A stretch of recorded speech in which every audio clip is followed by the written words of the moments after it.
Everybody, I just want to give you a little more encouragement in the face of suffering as we're asking some of these questions about God and suffering. And today I want to talk about how evil is temporary and give you some ideas to think about around this topic. So, in the beginning, in the first creation story, in Genesis chapter 1, beginning of the Bible, God creates the heavens and the earth. It's chaos, there's waters, there's no place to live, there's a void. And God speaks into this and he creates. And after each day of creation, he says, "Behold, he saw it was good." Then at the end of the chapter, he says he saw all the acts of creation he had done, and behold, they were good. And so we see that God's creative work in Genesis chapter 1 was good, and that creation in and of itself is good as well. Then Genesis chapter 3, we see that not only do humans sin, but before humans sin, there's already a part of creation that's resisting God. Right, there's this serpent that's undermining God's work, and so there's a part of creation that's already resisting God. So there's a struggle very early on between good and evil. But the Bible, how this works for us is the Bible doesn't conceive of good and evil as always coexisting and always eternal and always in a struggle. What the Bible teaches is that in Genesis chapter 1, God created everything and it was good, and then later on, at some point, there was something in creation that was resisting God, and there was evil, and there were things making other things suffer, which obviously the serpent made Adam and Eve suffer as they sinned, hid from God, and were eventually exiled from the garden and cursed. And those are all forms of suffering. So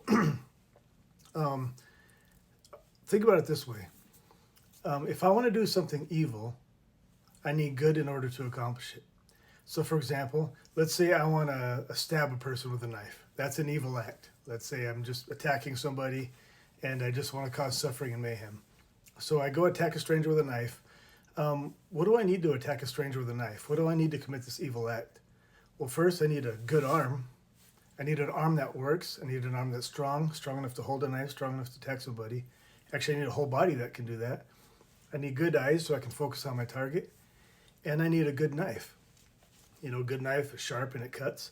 So if I had disabled arms, if I was quadriplegic, if I was blind and quadriplegic, and I was blind and quadriplegic, and I had a knife that was dull and couldn't even cut anything, duller than a butter knife, I couldn't commit that evil act.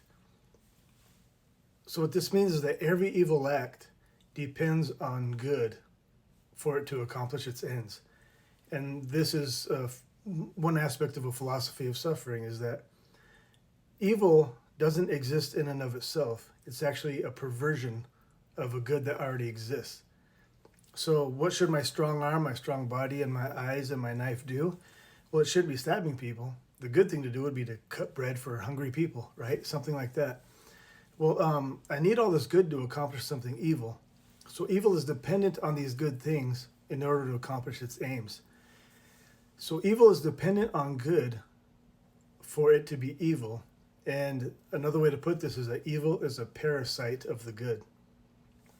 Evil needs the good to exist.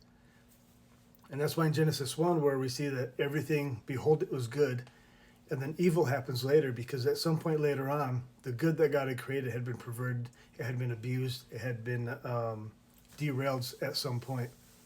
What does this mean for suffering? Well, in the book of Revelation and in other parts of Scripture, we see that at the end, when Jesus comes back, that the parasite is killed, that only good remains.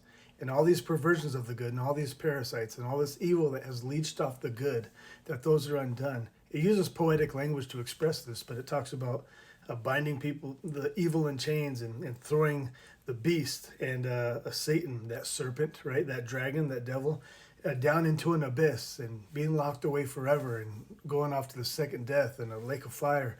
And so all these are images that the poetry points to a truth way more profound than the language can communicate in propositional language.